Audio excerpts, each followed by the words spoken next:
আর হিংসার কারণে তারা জাদু করলো, এগুলি নবীজিকে আসামে জাদু করলো। বিসমিল্লাহির রাহমানির রাহিম। কুল আউযু বিরাব্বিন নাস মালিকিন নাস ইলাহিন নাস। আল্লাহ পাক করে এখানেও নবী করিম সাল্লাল্লাহু আলাইহি ওয়াসাল্লামকে সম্বোধন করে ফরমাইছেন, আয় নবী মুহাম্মদ সাল্লাল্লাহু আলাইহি ওয়াসাল্লাম, আমি মানুষের পরবর্তীকার যে পরবর্তীকালে মানুষের সৃষ্টি করতে হয়, মানুষের লালন পালন করতে হয়, যে মানুষ সৃষ্টি সারা সেরা সেই মানুষের পরবর্তীকার যে আল্লাহ পাক পরবর্তীকার তার আশ্রয় গ্রহণ করিয়ে দেন। মালিকের নাস যে আল্লাহ পাক পরবর্তীকার সমস্ত মানুষের মালিক। মানুষের কথা এখানে বিশেষভাবে উল্লেখ করছে না, অন্য সৃষ্টির মানুষ ওই যে আশাবল মখলুকাত, এগুলো কি মানুষের হওয়ার কথা বিশেষভাবে উল্লেখ করছে না। সবচেয়ে সৃষ্টি সবচেয়ে সেরা তার কথা বর্ণনা করিয়ে দিলে লগে লগে আপনি সকল পর্যা দেয় কিনা আগের নাচ। আর এই মানুষের পরবর্তীকার যায় মাহবুদ যায়, এই মানুষের তার এবাদত করতাম যে আল্লাহ পাক পরবর্তীকার, সেই আল্লাহ পাক পরবর্তীকারের মধ্যে আমি আশ্রয় গ্রহণ করিয়া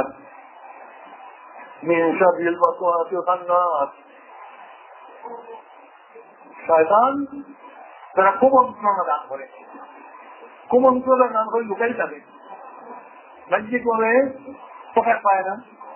আর বিশেষ করে মানুষের যখন কুমন্ত্রণার উপরে আমল করতে নাই তখন তার ছবি টুবি লুকাই থাকে।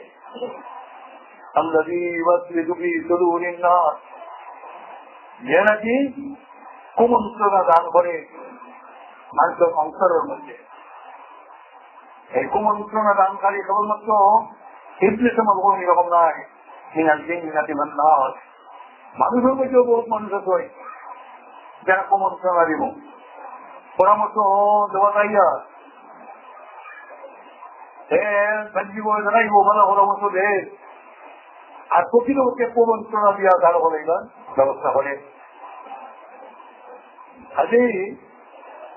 এই যে শয়তান ইবলিস আর মানুষের মধ্যে আছে, মানুষ হলে কুমন্ত্রণা দান করিয়া মানুষকে বিভ্রান্ত করো, মানুষের দিন নষ্ট করবার যদি চেষ্টা করো, হ্যাঁ বুড়াই করে হে আল্লাহ তোমার কাছে আমি পানা চাইয়া। আয় নবী মুহাম্মদ সাল্লাল্লাহু আলাইহি ওয়াসাল্লাম এই কথা হোক। এই দিও সূরার মধ্যে 11 আয়াত, এই 11 আয়াত নবীজির উপরে জাদু যখন করা হয়েছিল 11টা গাইড আসলো, এক এক গাইড এক এক আয়াত পরিচয়, এক এক গাইড তুলিছে, আর 11 আয়াত পড়ার বাদে 11 গাইড তুলি গেছে গিয়া নবী করিম সাল্লাল্লাহু আলাইহি ওয়াসাল্লাম সুস্থ হয়ে গেছেন গিয়া। আল্লাহ পাক পরবর্তীকালে এই দিও সূরা শেষে আনিয়া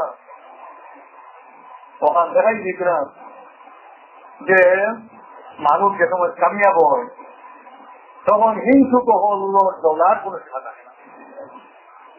আর হিংসুক হলে তারা হিংসা বাস্তবায়িত করবার যদি চেষ্টা করিয়া থাকে। নবী মুহাম্মদ মুস্তাফা সাল্লাল্লাহু আলাইহি ওয়াসাল্লামের ক্ষেত্রেও ওটা হয়েছে। সাল্লাল্লাহু আলা সাইয়্যিদিনা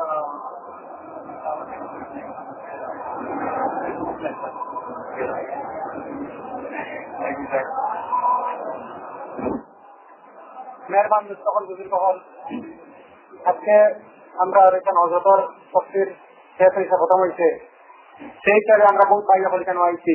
আল্লাহ পাকে আমরা আবার কবুল ফরমাও। হযরতের পক্ষ থেকে সিংহের ইন্তজাম করা হয়েছে, আর কিছু ভাই শরীফ সিংহের ব্যবস্থা করতে নি কেন আপনারা সবাই দাওয়াত দেওয়া, আপনার সবাই সিংহের শরীফে যাইতা। সঙ্গে সঙ্গে আমি একটা কথা অনুরোধ রাখবো, খান হযরতেও আমরা কিছু খারাপ পাই, কোনো সময় মসজিদ বেয়াদবি করলে আমরা খানা সামনা হওয়ার সঙ্গে সঙ্গে আমরা কিছু আওয়াজ উঠে যায়। প্রথমে আমি আপনার মতো অনুরোধ রাখি, আর যেহেতু তফসির আইছি সেহেতু আগে যাইতাম, আর আল্লাহ পাকে হয়তো বাকিরা রাখে সামনে তফসিরও আইতাম, সেই হিসাবে তিনি যখন মাথা হইব দোয়ার পরে আপনারা ধীর স্থির কোন আওয়াজ দিবে না, এখানে বাইরে বাসনা বলে বাইরে না তো গেটের সামনে প্যান্ডেল রইবা।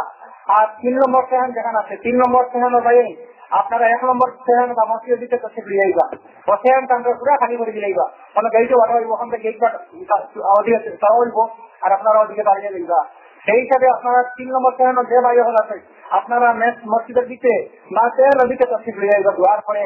আর এরপরে আপনারা যখন বাড়ি বাড়ি যাবো হইব ইনশাল্লাহ ট্রেনখানি হলে গেলে আগে চেষ্টা করবো না দুয়ার পরে ইন্তজাম করা হইব মুসলমান লাগিয়া হলো জেলা প্রত্যেক মুসলমান ঠিক করে দেওয়া হয় কোনো বিশৃঙ্খলা না রাখিয়া চকবন্দি করিয়া মোতাবার ব্যবস্থা দেওয়া হয়। তেল পানি অল্পে পালাই দিন আমরা খেয়াল রাখুন জানি এখন এখন না আপনারা বন্ধ দেখা এখন আপনারা এখন বন্ধ দেখুন বন্ধ রাখুন বয়া করবো দুয়ার পরে বয়া দিব বয় থাকবে বয় কাকে বয় কাকে দিত আপনার বয়স লাগে ইন্টারনেশন সামনে আসবেন খুব টাকাই যাবেন কম সময়ের ভিতরে বয়স লাগে ইন্টারনেট খবর দিন।